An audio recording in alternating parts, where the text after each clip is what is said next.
Et voilà, il est tout beau, tout neuf. Le pack d'émissions Sabotage Showdown de Star Wars Shatterpoint. Alors, mission pack multilangue. Que nous allons découvrir avec Hondo qui se fait poursuivre par des B2, des Mania Guard et petit B1. Avec la même créature que j'avais sur son casque. Une petite planche avec des tokens. Des cartes bien sûr qui seront dans toutes les langues. Hop. Et un petit fascicule. Voilà, une petite explication de la boîte. Alors, je déplie une petite affiche, un petit joli fond là, pour le bureau, non je rigole, de Hondo avec sa caisse. Voilà, les packs d'émission, les cartes lutte et les cartes émission. Donc à nouveau, multilingue, voilà. J'ai carte l'anglais, acte de sabotage, elle est mise à disposition avec les réglettes de distance. Voilà. Hop. Et tout le reste, c'est les autres langues. Voilà. Les cartes lutte niveau 1. Donc avec la nouveauté, quand on active la carte Shatterpoint, on a aussi une... Ah ben non, on n'a pas un ciel sonore. On a une action innée, persévérance, donc qui vaudra pour la lutte en cours. Persévérance, s'en tenir au plan, ou regroupement. Donc on active une unité via une carte Shatterpoint, et c'est là que cette unité bénéficie, au début de son activation, de cette petite action-là.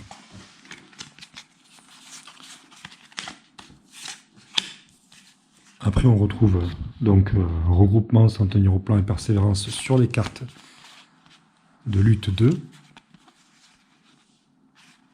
et aussi sur les cartes de lutte 3. Donc persévérance, au début de l'activation de cette unité, chaque personnage peut foncer. Ici, s'en tenir au plan, au début de l'activation de cette unité, vous récupérez un jeton force.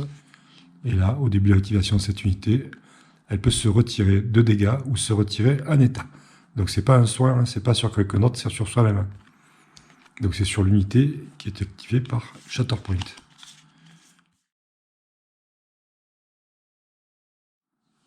Donc carte lutte 1. 3 cartes de lutte 1. La nouveauté sur ce pack, c'est la disposition. Cette fois-ci, on a une disposition en hexagone. Il y a aussi un point central.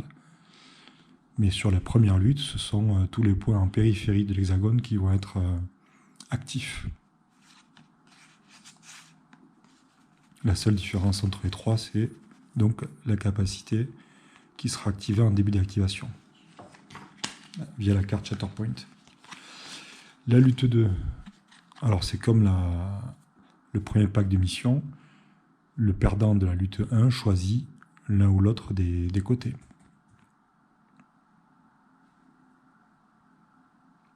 Toujours par rapport à cet hexagone, là il y a le point central et c'est symétrique.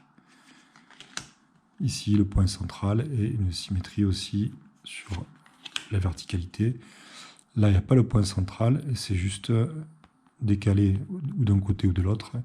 Et à nouveau une symétrie rotative, on va dire, par rapport au point central ici, là, pour les deux extrêmes. Et enfin, la troisième lutte, une seule possibilité, donc pas de choix là-dessus, avec des points un peu plus écartés par rapport à la lutte précédente. Et le dernier, qui est vraiment très différent des deux autres, avec une ligne médiane, sachant que les deux côtés des tables des joueurs sont là et là. Donc ça, c'est pour les cartes. Après, il y a la pochette avec la planche de jetons.